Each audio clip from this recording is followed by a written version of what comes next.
چی تراغلی جهالت لدنیا لاړو د بوتانو عبادت. د سیدنا ابي ذر رضی الله عنه مبارک سے روایت تھی و رسول کریم صلی الله علیه وسلم وفرمایل یا ابا ذر لأن تغدو فتعلم آية من كتاب الله خير لك من أن تصلي 100 ركعة. اے ابو ذر کته چیری سهار وختي د قرآن عظیم شان یو آیت زده کې د ستا د پاره غوره دی بهتره دی در دی چې ته 100 رکعات نفل وکې. درنو معزز دوستانو د رسول کریم صلی الله علیه وسلم دغه قول چې د قرآن عظیم شان یو آیات پس د کېدلو باندې الله جل جلاله مؤمن ته څونه اجر او ثواب ورکوي په 100 رکعاتو نفلو باندې دغونه اجر او ثواب مؤمن ته الله جل جلاله نه ورکوي. د دې وجه دا ده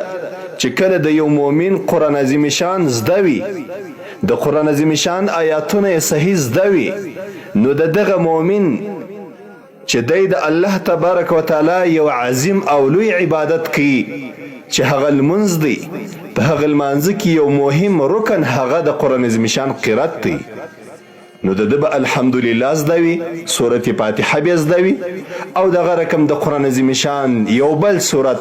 یا سورت اخلاص قل ولا شریفه دا به سمزدي چې کله دغه د قرآن عظیم شان قرات نوي زده د قرآن عظیم شان تلاوت صحیح نسی کولی نو که څه هم د 100 رکعات او نفل وکړل یا 200 رکعات نفل وکړل خو د هر رکعت یو عظیم او لوی رکن د هر منځ یو عظیم او لوی رکن چې هغه تلاوت دی د کلام الله د قرآن عظیم شان ویل دی هغه نه دي سم. نو ځکه رسول کریم صلی الله علیه وسلم فرمایي که چیرې یو مؤمن مسلمان یو آیات زده کی در 100 رکعاتو نفلو اجر او ثواب زیات دی. د هر مؤمن فریضه ده د پر هر نر او ښځه باندې لازمه ده چې د قرآن عظیم شان تلاوت په صحیح طریقه باندې وکړي ځکه لمونځ بې د قرآن عظیم شان د تلاوته هغه لمونځ نه بلل کیږي هغه لمونځ صحت نه لري. بیا وروسته رسول کریم صلی الله علیه وسلم ورته وایي ولأن تغدو فتعلم بابا من العلم عمل به او لم يعمل به خير لك من ان تصلي 1000 ركعه. اے ابو ذر کچيري تبع سهار وختي راوزي لخپل کوره د علم په طلب کې سي د علم یو باب زده کې مثلا یو سړی راولار شي د اوداس د کولو طریقه زده کې مسنونه طریقه د لمانځه د کولو طریقه زده کې او یا د شرع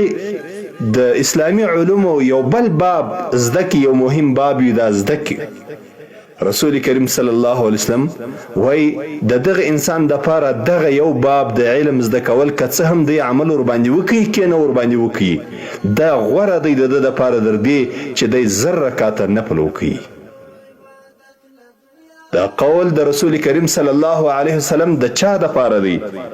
د ابو ذر رضی الله عنه توای چې ابو ذر یو باب د علم چې زده کې د مسائلو چې یو باب زده کې د دینی احکامو چې یو باب زده کې د ستا د پر غوړه دی در دی چې 100 رکعات نفل توکه. د حدیث شریف روایت ابن ماجه کړی دی. درنو معزز دوستانو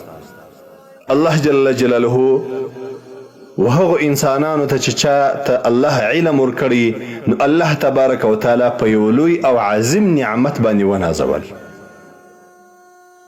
علم د الله صفت دی د انبیاو میراث دی. هغه څوک چې هغه د علم والاوي دا وارثین د انبیاو بلل کیږي. په یو روایت کې راځي د ابن مسعود رضی الله عنه مبارک ده وی نبی کریم صلی الله علیه وسلم فرمایل من تعلم بابا من العلم ليعلم الناس اعطي ثواب 70 صديقا. که یو څوک یو باب د علم زده کې د دې لپاره چې خلکو ته وروښیم خلک ور باندې خبر کم خلکو ته د دین ور زده کم دته الله تبارک وتعالى د اویاو صدیقینو اجر او ثواب د دوی د اعمالو د نیکو اعمال د الله تبارک وتعالى ودته ورکي.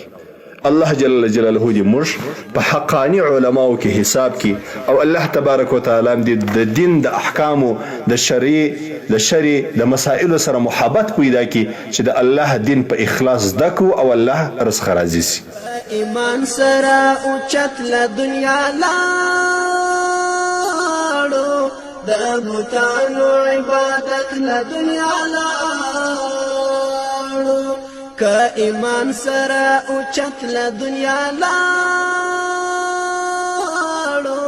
د بوتانو عبادت له دنیا لاړو چې تراغله جهالت له دنیا لاړو